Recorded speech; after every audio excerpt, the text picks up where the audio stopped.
Aquí estamos y aquí estaremos en este segundo tiempo de radio y de televisión para analizar temas políticos. Vamos a nuestra región. Vamos a hablar precisamente de una de las islas del Caribe que está en una crisis política y social sin frenos, diría yo, desde hace algunos años. Para ello, les propongo ver primero este material que estuvo realizando Radio Televisión Española. Envió al terreno, a las calles de Puerto Príncipe, a un corresponsal para que describiera cómo se vive en el Haití actual, un Haití que realmente tiene una inseguridad tremenda, un Haití donde la política y los políticos no tienen peso, sino las pandillas y la violencia. Veamos. Llega un momento a partir del cual en Puerto Príncipe desaparece la gente. Las calles se vacían y apenas circulan coches blindados a gran velocidad. Estamos en la zona más baja de Puerto Príncipe, la capital de Haití. Justo aquí estaba el Palacio Presidencial, que quedó destruido por el terremoto de 2010. Aquí está la última comisaría de policía, este es uno de sus vehículos, y se está dirigiendo justo hacia la zona, hacia esa calle vacía, que está ya bajo control total de las pandillas. Aquí se combate a diario. Era el antiguo centro de poder y el frágil gobierno haitiano está empeñado en recuperarlo. Un blindado de la policía se planta en medio de la calle que marca la línea de tiro. Le preguntamos por la situación que se vive un poco más adelante. Nos responde que no está autorizado a dar esa información, pero los blindados siguen pasando y no todos son de la policía. Estamos en tierra de nadie. Todo es desolador. De aquí, los haitianos huyeron hace tiempo por los continuos combates, pero en otros barrios de Puerto Príncipe, la población convive con las pandillas. De hecho, controlan más del 80% de la capital.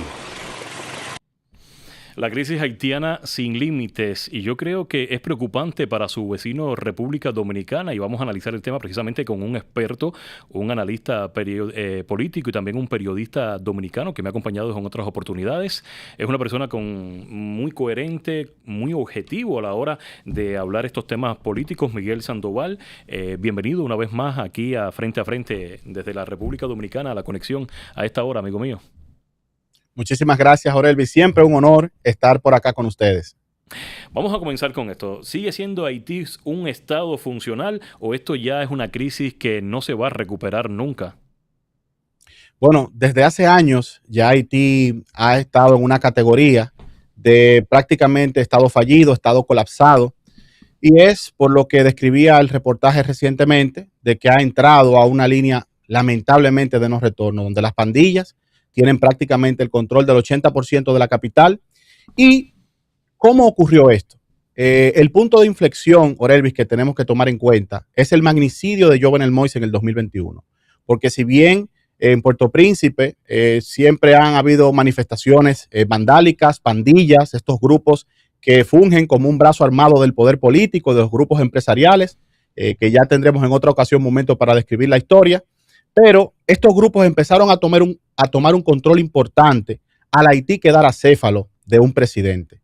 Ya había una expresión liderada por Jimmy Cherizier alias Barbecue, llamada G9 y Familia, que era una de las bandas más importantes en ese momento en Puerto Príncipe, un hombre que viene de las fuerzas policiales y que ha sido vinculado a muertes masivas en el 2018 en la zona de Les Salines, acción que él siempre ha negado, pero es un destacado, si se quiere el término, líder vandálico en Haití. En ese momento inició un combate, una disputa por el poder entre estas bandas. Estaba la G-People y también estaban los 400 Mauazó, que son grupos que tienen gran poder económico por la extorsión, los secuestros, el narcotráfico, la trata de blancas, en fin. Estos empezaron a disputarse el poder en un momento donde Haití estaba sin presidente. Se empezaron a ver cómo los barrios empezaron a ser víctimas de desplazamientos, violaciones masivas. Este país, en pocas palabras, tocó fondo en cuestión de meses. Pero cuando estaba a punto de estas bandas, sobre todo la de G-People, dominar a la de Barbecue, ocurre una situación con el ministro interino en ese momento, Ariel Henry, y fue que este fue obligado a dimitir porque las bandas, cuando este se encontraba de viaje, pues le impidieron el aterrizaje en el aeropuerto Toussaint Louverture. Y aquí se generó toda una situación donde ya había la amenaza de la llegada de una fuerza multinacional que la ONU aprobó en 2023 y que llegó posteriormente en 2024. Y las bandas que estaban en disputa de territorio en ese momento identificaron un enemigo externo, que era esta fuerza multinacional de apoyo liderada por Kenia. Y se firmó un pacto, que esto es clave, un pacto entre pandillas, Orelvi, llamado Vivan San, Vivamos Juntos. Las bandas, de enfrentarse entre sí, pasaron a aliarse para poder generar una contención a esa fuerza que venía a debilitarlas y hacerlas, a dispersarlas, evidentemente, para poder tomar un control y que el gobierno de transición, que en ese momento fue conformado por el CARICOM, pues pudiera hacer los trabajos propios para provocar lo que se llama un establecimiento del Estado, del orden democrático como tal, a través de unas elecciones. Esto es un breve recuento de lo que pasó entre 2021, del magnicidio de Jovenel Moïse, hasta el 2024, cómo estas bandas que estaban en disputa, pues se unificaron en contra de esa intención de la comunidad internacional para crear una transición pacífica en Haití. Lo interesante, Miguel, sí, te escucho, termina la idea.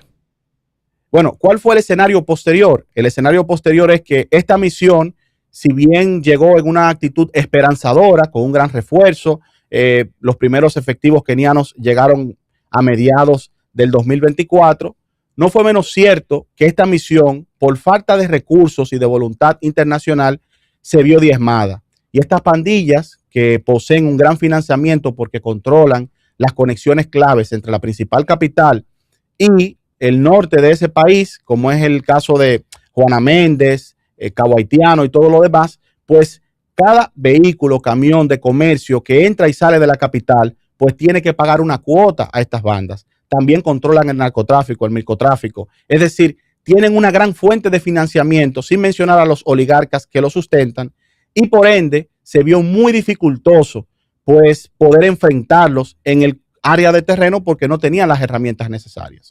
Lo triste de la situación de Haití es que la comunidad internacional está mirando hacia otro lado y está pretendiendo precisamente que el gobierno de República Dominicana, su vecino más cercano, quizás asuma con esta crisis y con las consecuencias que ha tenido la migración irregular de haitianos hacia la República Dominicana. En un minuto, porque quiero seguir analizando otros temas en el espacio con otra de mis invitadas, quiero que me digas cómo repercute precisamente para la República Dominicana esta crisis de Haití. Bueno, como tú bien decías, genera una gran presión migratoria. Algo importante señalar es que la República Dominicana siempre ha tenido una actitud solidaria a favor de Haití. Recordar todo el apoyo que se dio cuando el terremoto y todo lo que la República Dominicana representa de un modo u otro para ese país que lamentablemente está pasando por una situación difícil. Nosotros estamos conscientes de ello, pero evidentemente hay un tema de que la República Dominicana es un estado libre, independiente, soberano, que tiene un propio marco legal jurídico y sus propias reglas migratorias. Pero independientemente de eso, es bueno señalar que somos proponentes de que siempre se respeten los derechos humanos y demás. La realidad actual que nosotros podemos ver, Orelvis, es que cuando el presidente Trump asumió ahora su segundo mandato, se abrió una brecha interesante para la República Dominicana y, ¿por qué no?, para sus relaciones con Haití. Donald Trump, si bien está desarrollando una agenda importante en Medio Oriente, que todos sabemos, no es menos cierto que no ha descuidado a Haití. Marco Rubio lideró un periplo en los primeros días de gestión y puso como tema principal en la República Dominicana de esa situación de las pandillas tenía que ser resuelta a través de una voluntad internacional. La misma República Dominicana, a través de los tres expresidentes, Danilo Medina, Hipólito Mejía, Leonel Fernández, incluyendo el actual mandatario Luis Abinader, que fue quien convocó, solicitó a la ONU la conformación de una fuerza de supresión de pandillas, viendo que se iba a caducar esa misión multinacional y que no había podido dar respuesta. Y esto fue tomado, fue recibido y actualmente esa misión se estará desplegando en Haití. Recientemente la embajadora Francis Lía Campos, estadounidense en la República Dominicana, estuvo visitando la frontera acompañada del canciller dominicano. También visitó la frontera junto al ministro de Defensa dominicano y se reunió con empresarios haitianos en ese lugar. Esto es lo que manda un mensaje, si lo vemos incluso con la locución del presidente interino de Haití, Alix Didier Fils-Aimé, que también apeló a la buena relación y a la buena vecindad con la República Dominicana, de que aquí se estaría formando, como dijo un destacado periodista haitiano en el periódico Novelis, una especie de triángulo amistoso entre República Dominicana, Estados Unidos y Haití para buscar una solución a ese sistema, a esa crisis de inseguridad. Lo cierto es, Miguel, que la crisis que está enfrentando el pueblo haitiano precisamente es una de las mayores crisis que hemos visto en nuestro hemisferio. Un placer haberte tenido aquí para analizar este tema en estos minutos del programa. Miguel Sandoval, periodista y analista político. La invitación para otras oportunidades, porque de verdad el tema haitiano hay que dedicarle un programa completo para poder descifrar lo que está ocurriendo, el porqué de la comunidad internacional le ha dado la espalda, porque se la ha dado, y las nuevas proyecciones que tiene precisamente la Casa Blanca y la administración de Donald Trump. Fíjate que crearon el escudo de las Américas para combatir el narcotráfico, la trata de personas y otros temas de seguridad en la región. Ojalá incluyan en el escudo de las Américas una cápsula para también atender al pueblo haitiano. Un placer haberte recibido. Nosotros cambiamos de tema. De verdad, vamos a Medio Oriente para hablar sobre Irán. Trump advierte a Irán y los ayatolas responden de inmediato. Veamos el material y después regreso con mi próxima invitada. Irán amenazó en destruir infraestructuras clave en Medio Oriente tras el ultimátum del presidente estadounidense Donald Trump, quien advirtió que atacaría centrales eléctricas iraníes si no se reabre el estrecho de Hormuz en 48 horas.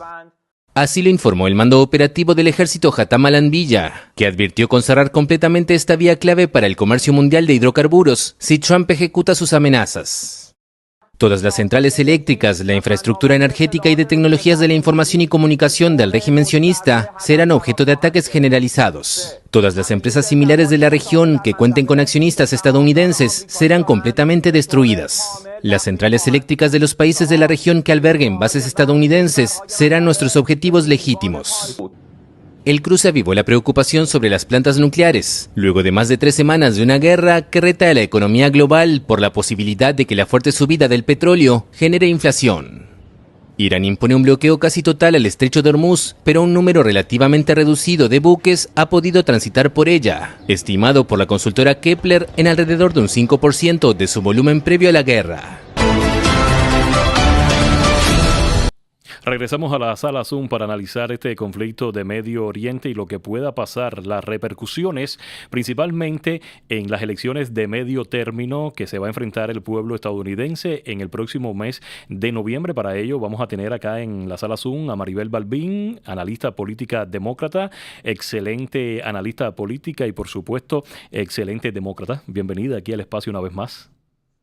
Muchas gracias, Aurelio, es un placer siempre estar contigo. Maribel, Donald Trump el 28 de febrero de 2026 junto a Israel lanzaron una ofensiva masiva contra Irán. Se reportan cientos de ataques a instalaciones militares, golpes a infraestructura clave. Irán respondió también con misiles, drones contra bases y aliados de Estados Unidos en la región. El resultado, miles de muertos, impacto global en la energía, en los vuelos, en el comercio y aquí en los Estados Unidos precisamente la inflación, al menos en el tema del combustible, ha golpeado muchísimo en nuestros bolsillos. Esto podrá impactar a los republicanos en estas elecciones de medio término, que la balanza, después de todo lo que hemos visto con temas migratorios, se ha inclinado mucho más a los demócratas, pero con este golpe puede ser ya la estocada final. ¿Tu lectura? Así es, Jorge Luis, lo que estamos viendo muchos expertos que están mirando todo el movimiento, por ejemplo, las últimas 30 elecciones que hemos tenido a través del país, elecciones especiales, los demócratas han ganado 30, los republicanos no han ganado ni solamente una de estas. Por lo tanto, eso ya da una señal, específicamente lo que vimos aquí en Florida el martes pasado, donde ganó para un escaño estatal una representante en el propio distrito donde está Mar-a-Lago. Eso ha creado mucha expectativa, hay mucha celebración al respecto, obviamente, pero y lo de la guerra, como tú dices, ¿cuánto impacto va a poder tener? Yo creo que le va a agregar a lo que ya estamos viendo hoy día, porque el tema principal que estamos viendo en los votantes es el costo de la vida.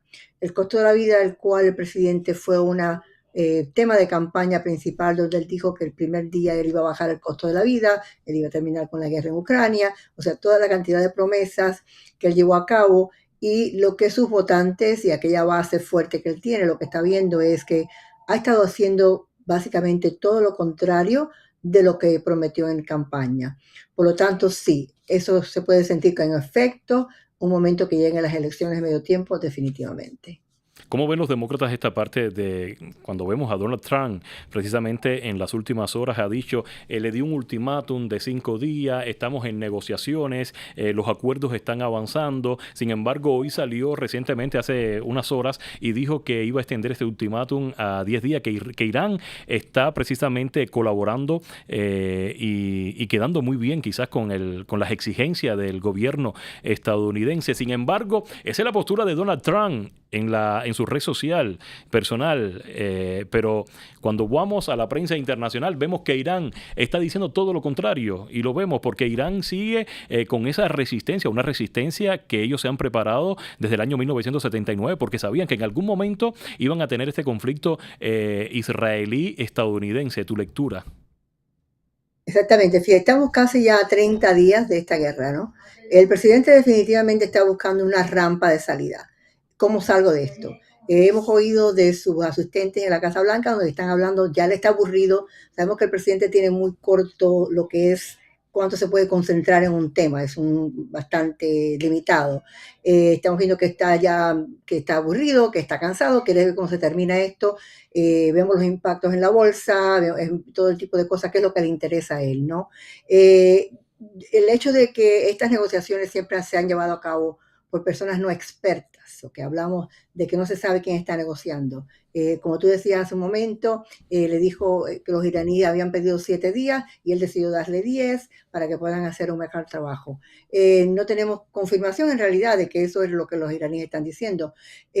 También el hecho muy importante es que cuando los Estados Unidos va a la guerra, hay una consulta con el pueblo, hay una consulta definitivamente con el Congreso tiene que poner su parte y aprobación. El presidente ha dicho que como no es una guerra necesariamente, sino simplemente una excursión, una invasión, no ha tenido que pedir ese permiso. El pueblo americano tiene en este momento un 58% de desaprobación de la guerra. Eso influye nuevamente si nos movemos a lo que son las elecciones de medio tiempo. Y el presidente, en la opinión de muchos, y la mía en particular también, él tiene que buscar una salida rápida porque de repente te dice, no, ya ganamos la guerra, pero no, tenemos que seguir. O sea, son declaraciones contradictorias constantemente. Yo creo que el Partido Republicano en realidad y con responsabilidad que tiene con el pueblo americano, porque ellos están en poder de todo, la Casa Blanca, el Congreso y el Senado.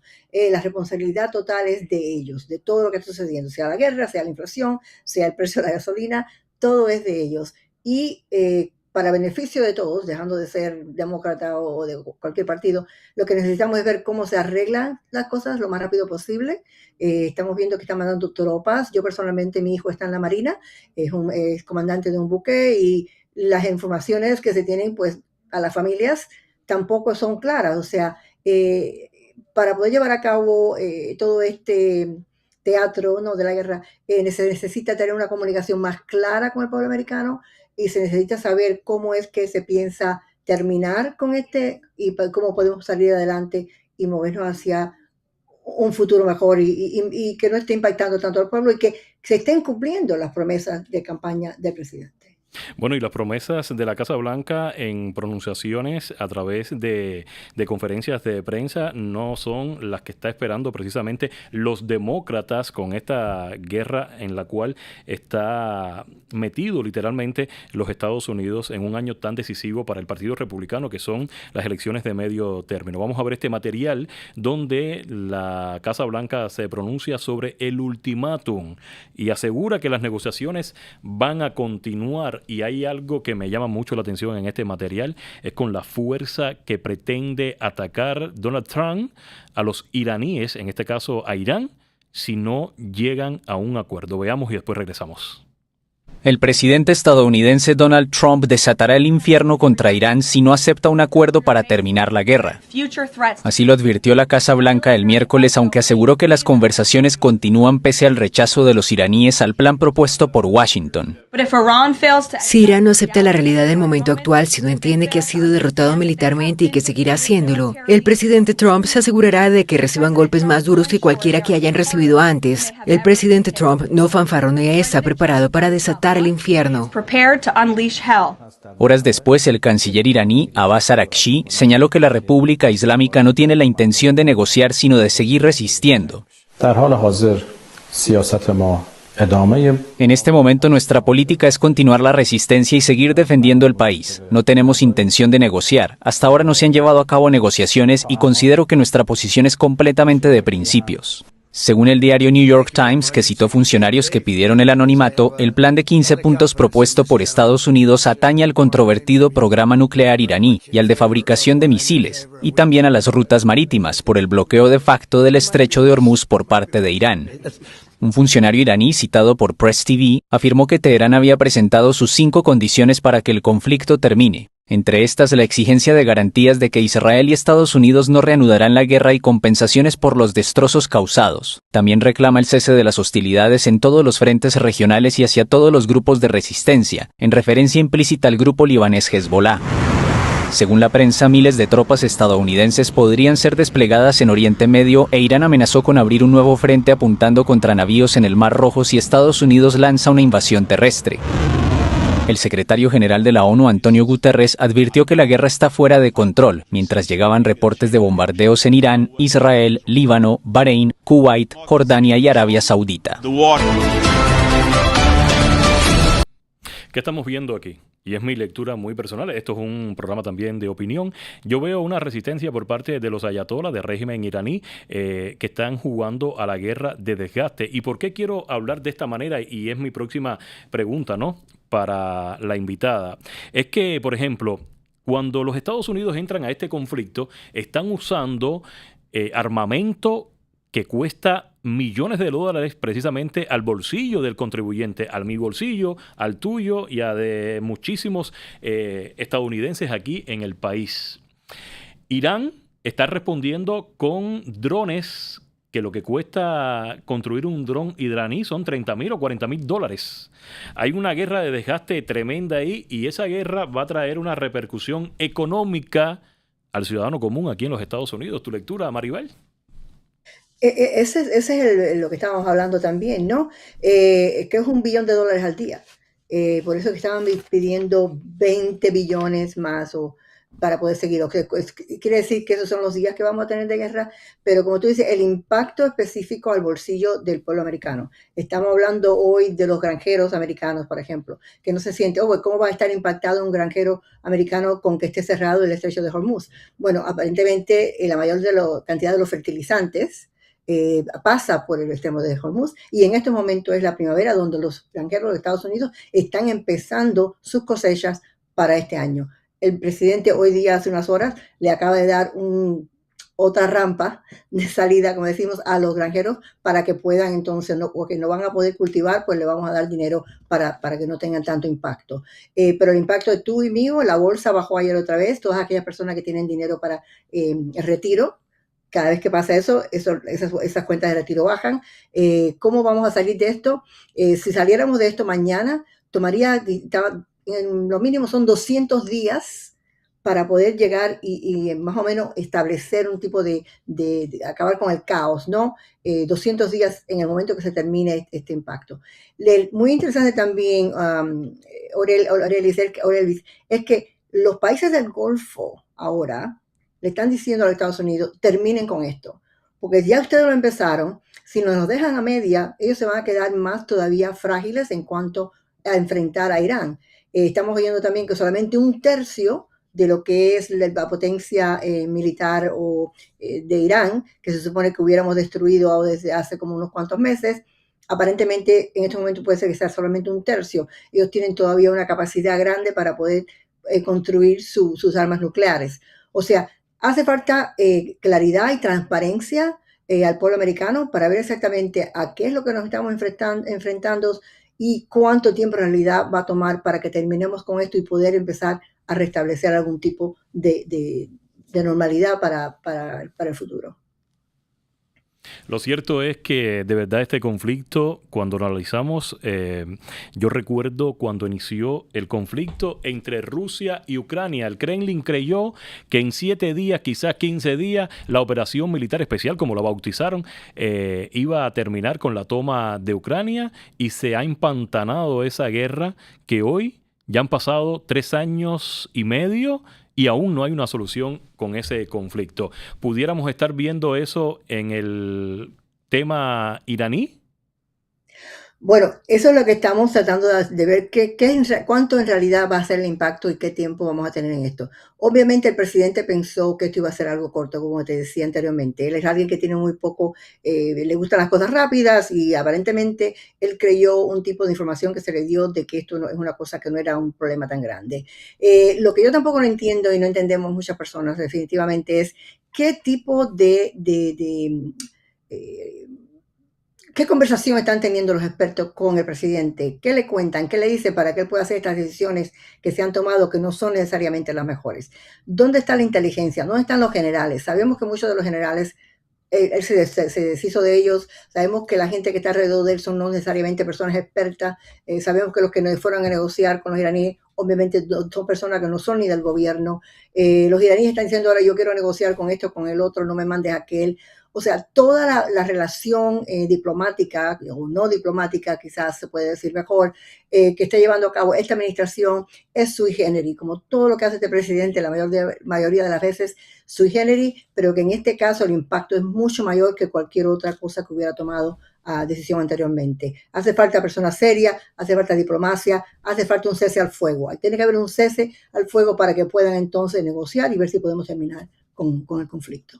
Te agradezco muchísimo, Maribel Balbín, analista política demócrata, una vez más por tu presencia, por tus palabras, por tus análisis aquí en el espacio. Como siempre, la invitación queda para otras oportunidades. Muchas gracias.